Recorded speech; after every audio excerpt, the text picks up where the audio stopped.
Which is the best Arabic tafsir of the Quran available that has been translated into English?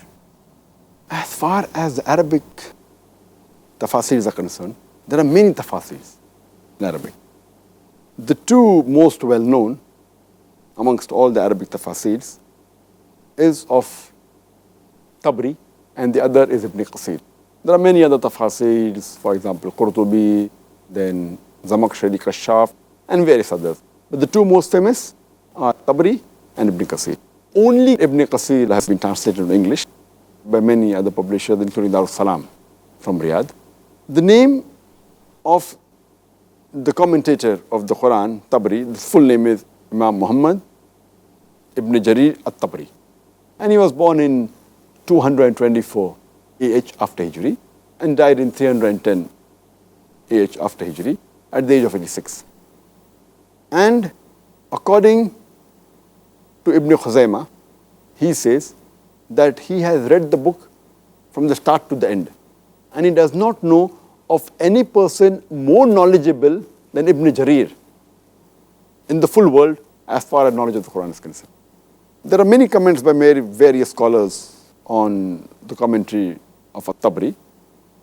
Another famous person, Shaykh al-Islam, Ibn Taymiyyah, he says, regarding this commentary, he says that amongst the commentaries available now, at his time he's talking, amongst the commentaries available at his time, the best commentary is of Ibn Jarir, Al-Tabari, because he gives the views of the Salafs, of the predecessors, the Salaf al-Salihin.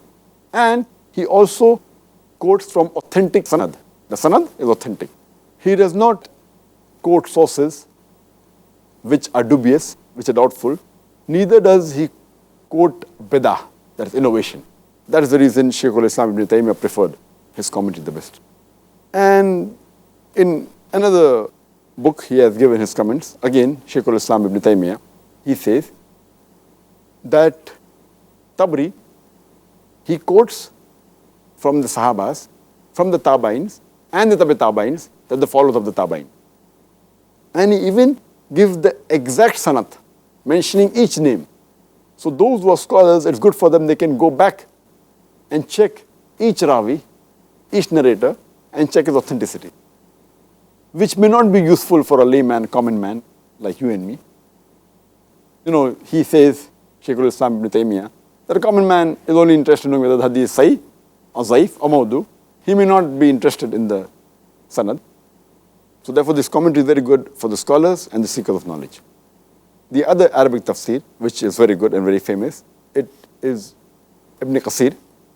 And the name of the commentator of this tafsir, the full name is Abul Fida Ismail Ibn Kathir al-Zamakhshari. His commentary, according to Suyuti, he says there has not been a commentary written similar to Ibn Kathir's commentary.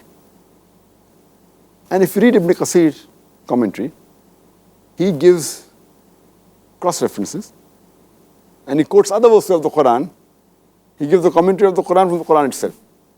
He quotes the other hadith, Sahih hadith, and many a time he even gives the sanad, especially if it's from Musnad Ahmad, because he was a person who had memorized the full of Musnad Ahmad.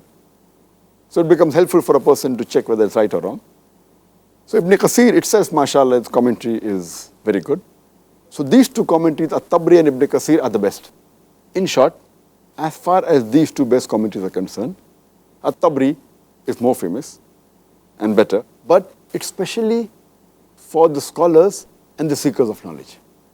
It may not be good for a layman or ordinary person, but as far as Ibn Kathir is concerned, it's good for the scholar as well as the seeker of knowledge, as well as for ordinary Muslim.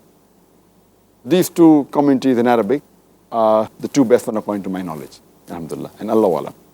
But only Ibn Kathir has been translated into English by many other publishers, including Dar es-Salaam from Riyadh. Jazakallah khair, Dr. Zakir. Just one little point on that. Which is earlier? The Tabari. Tabari. Yes, Tabari is earlier. Ibn Kathir, he died in 774 age after Hijri.